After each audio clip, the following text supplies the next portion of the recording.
विष्णु भगवान ने पृथ्वी को किस समुद्र से निकाला था, जबकि समुद्र पृथ्वी पर ही है? हिरण्यकश्यप का भाई हिरण्याक्ष ने पृथ्वी को ले जाकर समुद्र में छिपा दिया था। फलस्वरूप भगवान विष्णु ने वराह का रूप धारण करके हिरण्याक्ष का वध किया और पृथ्वी को पुनः उसके कक्ष में स्थापित कर दिया। इस बात को आज के युग में एक दंतकथा के रूप में लिया जाता था। लोगों का ऐसा मानना था कि यह सरासर गलत और मनगढ़ंत कहानी है, लेकिन नासा के एक खोज के अनुसार खगोल विज्ञान की 2 टीमों ने ब्रह्मांड में अब तक खोजे गए पानी के सबसे बड़े और सबसे दूर के जलाशय की खोज की है। उस जलाशय का पानी हमारी पृथ्वी के समुद्र के 140 खरब गुना पानी के बराबर है, जो 12 बिलियन से अधिक प्रकाश वर्ष दूर है। जाहिर सी बात है कि उस राक्षस ने पृथ्वी को इसी जलाशय में छुपाया होगा। इसे आप भवसागर भी कह सकते हैं, क्योंकि हिंदू शास्त्र में भवसागर का वर्णन किया गया है। जब मैंने ये खबर पढ़ा तो मेरा भी भ्रम दूर हो गया। और अंत में मैं सिर्फ इतना ही कहना चाहूंगा कि जो इस ब्रह्मांड का रचयिता है, जिसके मर्जी से ब्रह्मांड चलता है, उसकी शक्तियों की थाह लगाना एक तुच्छ मानव के वश की बात नहीं है। मानव तो अपनी आंखों से उनके विराट स्वरूप को भी नहीं देख सकता।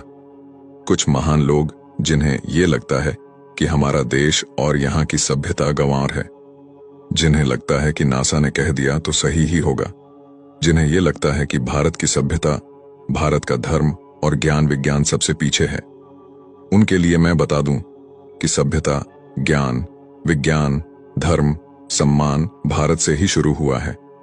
अगर आपको इस पर भी सवाल करना है तो आप इतिहास खंगाल कर देखिए।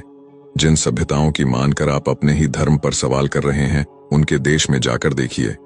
उनके भगवान तथा धर्म पर कोई सवाल नहीं करता, बल्कि उन्होंने अपने धर्म का इतना प्रचार किया है कि मात्र 2000 साल में ही आज संसार में सबसे ज्यादा ईसाई हैं। और आप जैसे बुद्धिजीवी सेकुलरों का धर्म परिवर्तन कराते हैं। और आप तो आप ही हैं जो खुद अपने ही देश और धर्म पर सवाल करते हैं। अगर उनकी तरह आपके भी पूर्वज भी बंदर थे तो आपका सवाल करना तथा ईश्वर पर तर्क करना सर्वदा उचित है। कौन होता है नासा, जो हमें यह बताएगा कि आप सही हैं या गलत? हिंदू धर्म कितना प्राचीन है, इसका अनुमान भी नहीं लगा सकता नासा।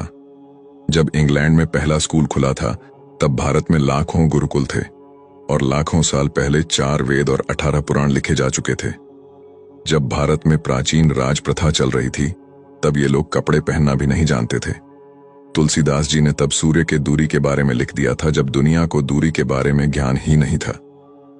खगोल शास्त्र के सबसे बड़े वैज्ञानिक आर्यभट्ट, जो भारत के थे, उन्होंने दुनिया को इस बात से अवगत कराया कि ब्रह्मांड क्या है, पृथ्वी का आकार और व्यास कितना है। और आज अगर कुछ मूर्ख विदेशी संस्कृति के आगे भारत को झूठा समझ रहे हैं, तो उनसे बड़ा मूर्ख और द्रोही कोई नहीं हो सकता।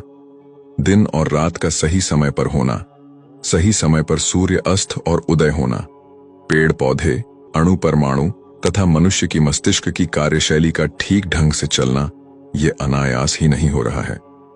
जीव के अंदर चेतना कहां से आता है, हर प्राणी अपने जैसा ही बीज कैसे उत्पन्न करता है, शरीर की बनावट उसके जरूरत के अनुसार ही कैसे होता है, बिना किसी निराकार शक्ति के ये अपने आप होना असंभव है। जय श्री राम, जय सनातन धर्म।